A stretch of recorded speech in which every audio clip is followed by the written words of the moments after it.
안녕하세요. 모든 경기 종목을 다루고 있는 토서관입니다. 하루도 빠지지 않고 많은 경기들의 조합픽을 프리미엄 정보방에서 매일 공유하고 있습니다. 참여를 원하시는 분들은 영상 하단 댓글 보시면 오픈 채팅 링크 있으니 문의 주시길 바라며 구독과 좋아요 한 번씩 부탁드리겠습니다. 그럼 이번 경기 정보 시작하겠습니다. 스트라스부르 랑스 아탈란타 나폴리 축구와 관련하여서 스트라스부르 팀은 리그에서는 5위로 무무무승무입니다. 리그에서 7경기 3승 3무를 기록을 하면서 만족스러운 흐름을 이어가고 있으며 잦은 무승부 결과가 아쉽기는 하지만 나름대로 승점 관리가 잘 이루어지고 있는 상황입니다. 특히나 견고한 수비를 바탕으로 하여서 앞서 언급을 한 대로 7경기 중에서 멀티 실점은 단 한 경기로 후방 제어에 있어서 큰 어려움은 없습니다.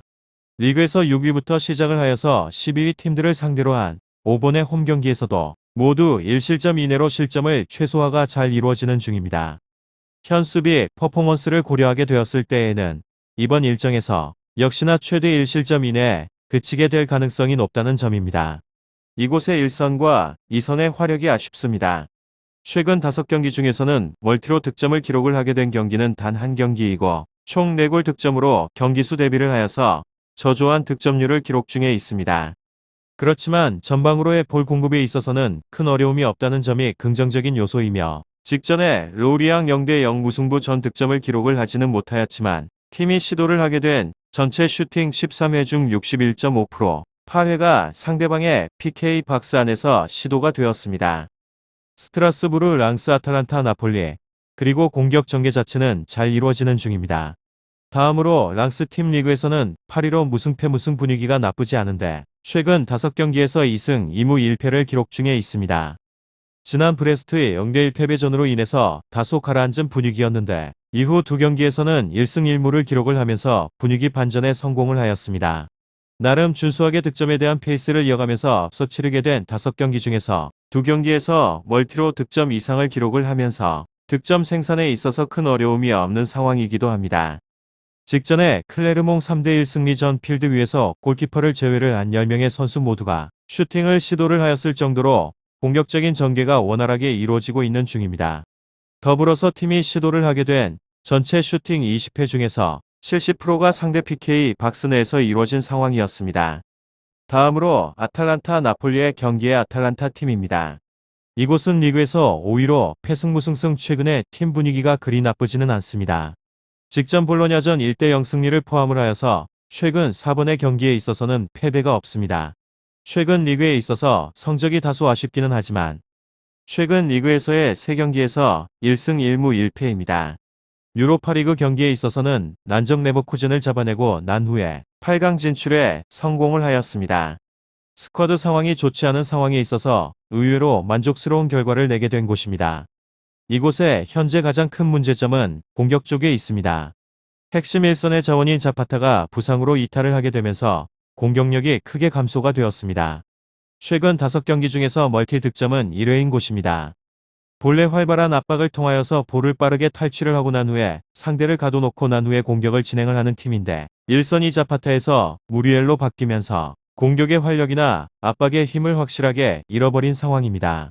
직전의 경기에 있어서 유망주 시세가 골을 기록을 하였는데 그가 좋은 활약을 얼마만큼 이어갈 수 있을지가 관건입니다. 다만 나폴리가 주축의 센터백을 징계로 출전을 시키지 못한다는 점에 있어서 이들에게는 긍정적으로 작용이 될 것 같습니다. 그리고 나폴리 리그에서는 2위로 패승승 최근 팀 분위기는 그렇게 나쁘지는 않습니다.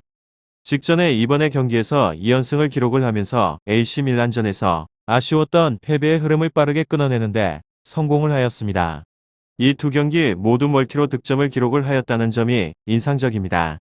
그리고 스트라스부르 랑스 아탈란타 나폴리 전력이 확실하게 차이가 나는 팀들인 베로나 우디네세를 상대를 하였음에도 한 골차의 신승을 따냈다는 점이 다소 아쉽습니다.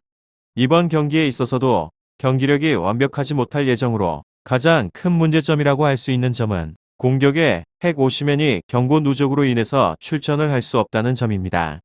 스팔레티 감독님은 공격의 전개 시 그의 피지컬 활동량에 있어서 크게 의존을 하는데 우선적으로 다이렉트한 플레이로 그에게 공을 전개를 한 후에 알아서 풀어가도록 하는 경향을 보이기도 합니다. 하지만 그 핵심인 오시멘이 빠지게 되면서 공격력은 상당히 저하가 될 예정으로 보여집니다. 스팔레티 부임 이후 측면의 자원들의 영향력이 크게 낮아진 상황입니다.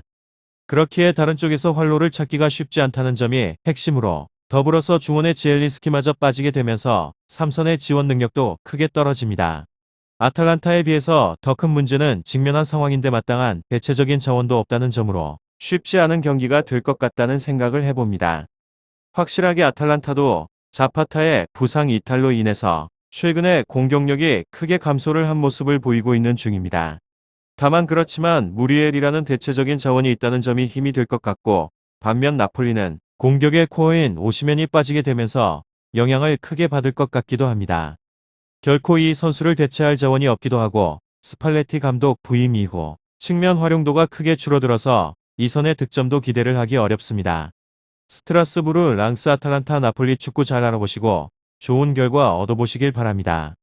유익한 정보가 되셨다면 구독과 좋아요 한 번씩 부탁드립니다. 그리고 최종 조합과 정답치는 항상 프리미엄 정보방에서 항상 공유하고 있으니 참고해 주시고 이번 영상 마무리하겠습니다.